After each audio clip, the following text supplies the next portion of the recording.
Yun na nga. Di, ayun na, tapos na yung kwento. Nakapagbarko na ako. Yun.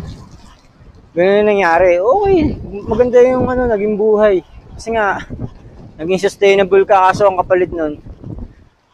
Lagi kang malayo sa pamilya mo. Lumalaki yung mga anak mo. Hindi mo na nasusubaybayan. Yun lang ang pangit. Pero, ang other side naman, yun lang, nabibigay mo yung pangangailangan nila. Wala, ganun eh. Ganun ang buhay ng OFW eh. May pera ka, pero malayo ka sa pamilya mo.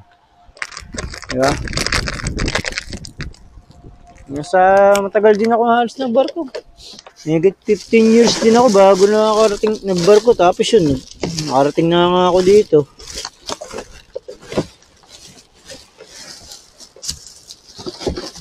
Ganun lang yung naging kwento.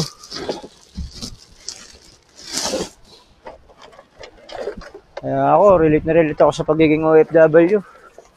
Halos kalahati ng buhay ko, OFW ako.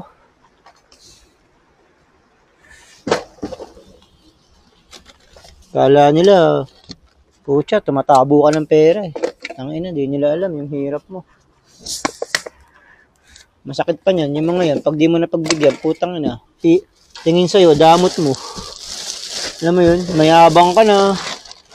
Ano na, ganun eh. Pero di nila alam, puta, paano mo pinaghihirapan yung pera na yun. Yung tutusin niya, halos ikaw. Tipid na tipid ka na eh, di ba? Para lang makaipon, tapos sila puta, isang kalabit lang kumanghingi eh, no, di ba? Yung mga yan eh. Tangina, huminga ng sama ng loob eh, no? Hindi naman, napagkukwentuhan lang natin. Kasi naman talaga yung reality, lalo na dun sa mga, alam mo yun, hindi pa nakakapag-abroad, tapos ganun sila. Sarap ano yun naman ngayon? Ano? Pero wala eh. Yun tayo mga Pilipino. Malalambot ang puso natin. Yun ang sa atin. Lalo na pagdating sa pamilya.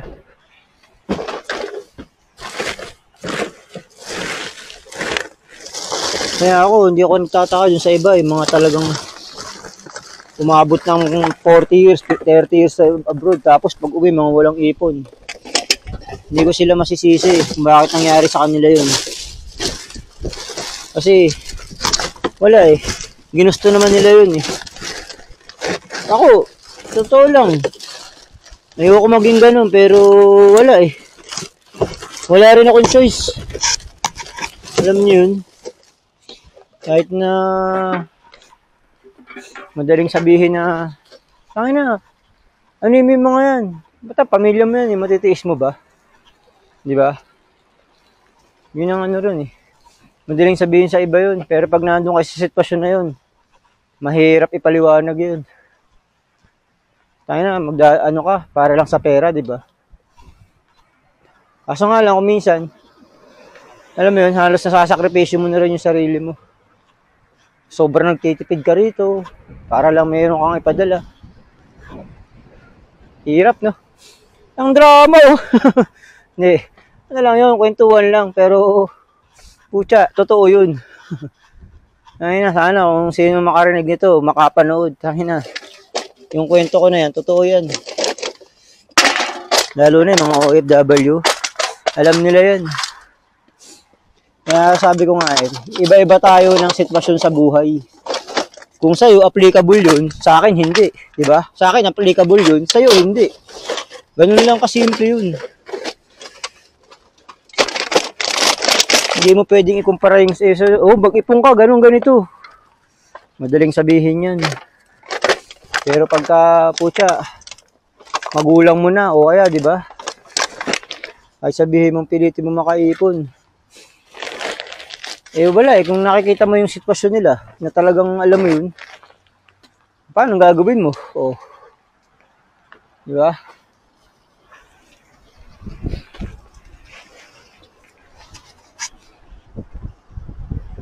Hindi ganun kadali yung buhay.